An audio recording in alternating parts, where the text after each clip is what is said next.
मेरा नाम आर्यन है। मैं राजस्थान के कोटा शहर का रहने वाला हूँ। मेरा कद 6 फीट और उम्र 22 साल है। अच्छी बॉडी वाला लड़का हूँ। वो बरसात के दिन थे। मुझे किसी काम से मेरे शहर से 200 किलोमीटर दूर जाना था। मैं शनिवार को अपनी कार से निकल पड़ा।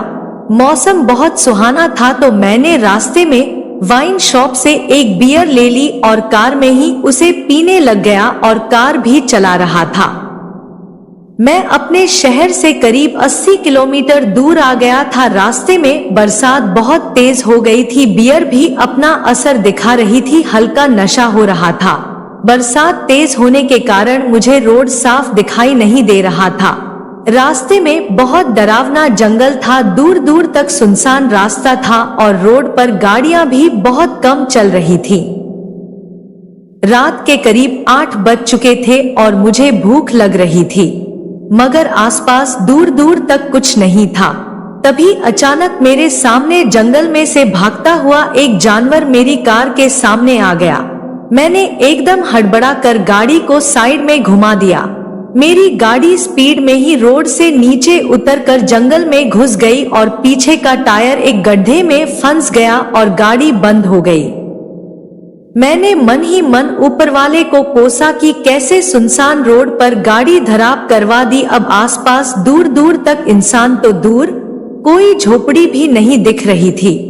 मैंने सोचा चलो जैसे तैसे रात कार में ही गुजारते हैं, सुबह किसी को ढूंढ कर निकलने का जरिया खोज लूंगा। लेकिन किस्मत को कुछ और ही मंजूर था। मेरे दिमाग में आया कि चलो रात यहाँ बिताने से अच्छा है कुछ दूर तक चला जाए, क्या पता कोई घर या झोपड़ी मिल जाए। मैंने कार को लॉक किया और चल पड़ा जंगल की ओर। फिर अचानक से बहुत तेज बिजली कड़की और मुझे एक पुरानी फिल्मों की तरह की एक हवेली नजर आई। मैंने सोचा कि चलो रात तो बिताई जा सकती है। मैं उस हवेली की तरफ बढ़ चला। अंधेरा होने की वजह से मुझे कुछ दिखाई नहीं दे रहा था। मैं हवेली के पास पहुंचा और मैंने आवाज लगाई पर अंदर से कोई आवाज नहीं आई। फिर मैंने जोर से दरवाजे को बजाया मगर फिर भी कोई आवाज नहीं आई। मैंने सोचा यहाँ कोई नहीं रहता, तो मैं जैसे ही वापस जाने के लिए मुड़ा, अचानक हवेली की लाइट जली और अंदर से आवाज आई, कौन है?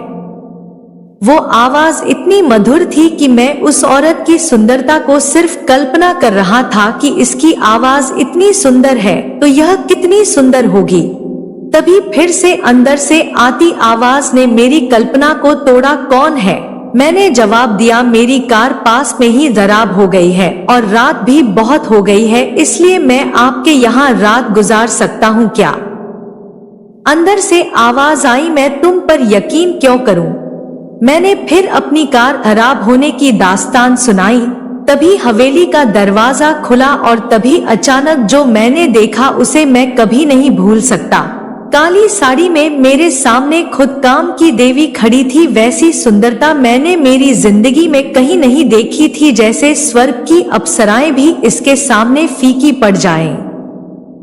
कद 5 फीट 8 इंच, चेहरा ऐसा जैसे कोई भी देखते ही मोहित हो जाए, होंठ सेब की फांकों की तरह लाल, शरीर का आकार 34, 30, 34 था।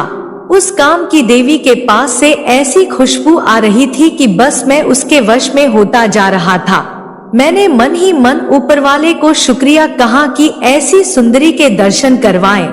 तभी उसकी आवाज ने फिर से मेरी कल्पना की दुनिया से मुझे जगाया, यहाँ ही खड़े रहना है या अंदर भी आओगे?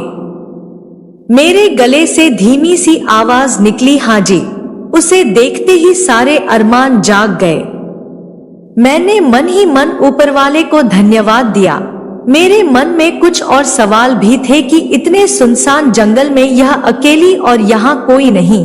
अचानक मुझे गीले कपड़ों की वजह से छींकें आने लग गई, तो उसने कहा, जाइए कपड़े बदल लीजिए। मैंने कहा, मेरे पास कपड़े नहीं है। उसने कहा कि मेरे पति के कपड़े दे देती हूँ मैं आपको, आप जाइए फ्रेश हो जाइए। मैं जाकर फ्रेश होकर आ गया और मैंने उसके पति का पायजामा और टी शर्ट पहन ली। फिर भी मेरे मन में बहुत से सवाल थे तो मुझसे रहा नहीं गया। मैंने उनका नाम पूछा तो उन्होंने अपना नाम अक्षता बताया और मैंने पूछा कि इस सुनसान जंगल में आप अकेली, वो भी इतने बड़े घर में? तो उन्होंने मुस्कुरा कर कहा, ये मेरे पति के पुरखों की हवेली है और वो एक वन विभाग में अफसर हैं। उनकी पोस्टिंग इसी जंगल में हो गई तो हम यहाँ आ गए। उसने आगे बताया कि घर के नौकर अपने गांव गए हैं और मेरे पति मीटिंग करने कुछ दिनों के लिए बाहर गए हैं। फिर मैंने उसको अपना नाम बताया।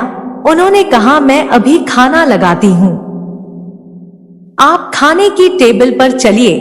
फिर हमने साथ में खाना खाया। फिर अक्षता ने बर्तन किचन में रखे। जब वो चलती थी तो ऐसे लग रहा था कि कोई हिरनी अपनी सुंदरता पूरे जंगल में बिखेर कर जा रही हो। मैं बार बार ऊपर वाले को इस रात के लिए धन्यवाद दिए जा रहा था। अक्षता ने फिर मुझसे पूछा, आप कुछ पिएंगे? मैंने अचानक ही कह दिया, मेरे काम की चीज अभी यहाँ नहीं मिलेगी।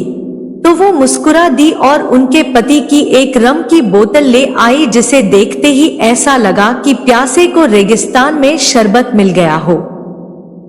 फिर कुछ देर के बाद वो कपड़े बदल कर आई तो मैं उसे देखता ही रह गया। ब्लैक कलर की जालीदार नाइटी, उसके सेंट की खुशबू मुझे मदहोश कर रही थी। एक तो बरसात की रात, ऊपर से काम की देवी मेरे साथ में बहुत मुश्किल से खुद पर काबू करके बैठा था। मैं वो 2 गिलास लेकर आई। मैंने पूछा, आप भी ड्रिंक लेती हैं?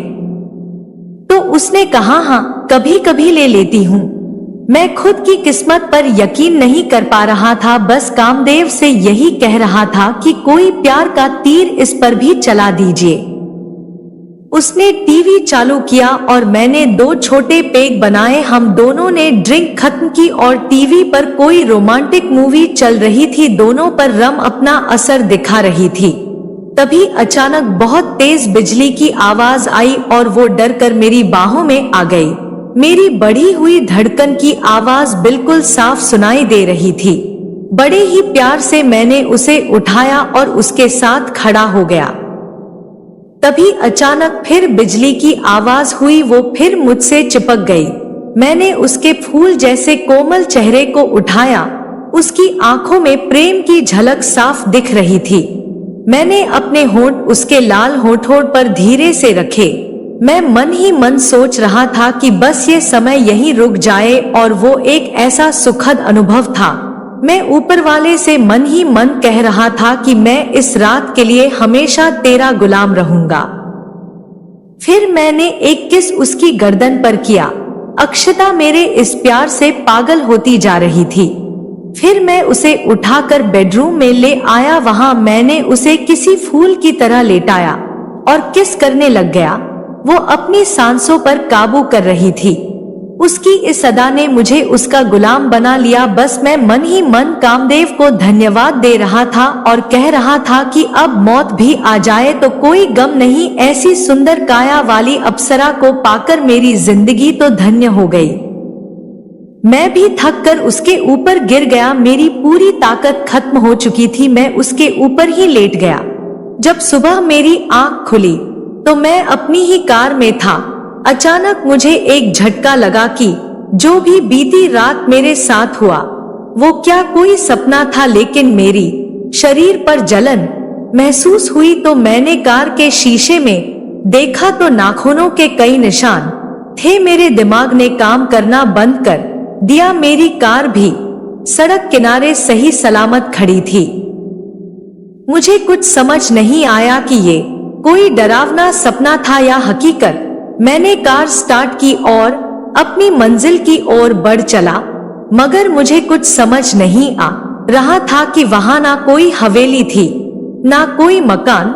तो फिर मैं किस अक्षता से मिला और कौन सी थी वो हवेली? कैसी अजीब पहेली थी ये जो आज तक मेरे लिए एक सवाल बनी हुई है। आखिर उस रात मेरे साथ हुआ क्या था, मैं आज भी सोच कर सहम जाता हूँ। आपको मेरी यह कहानी पसंद आई होगी तो हमें कमेंट करके बताइएगा।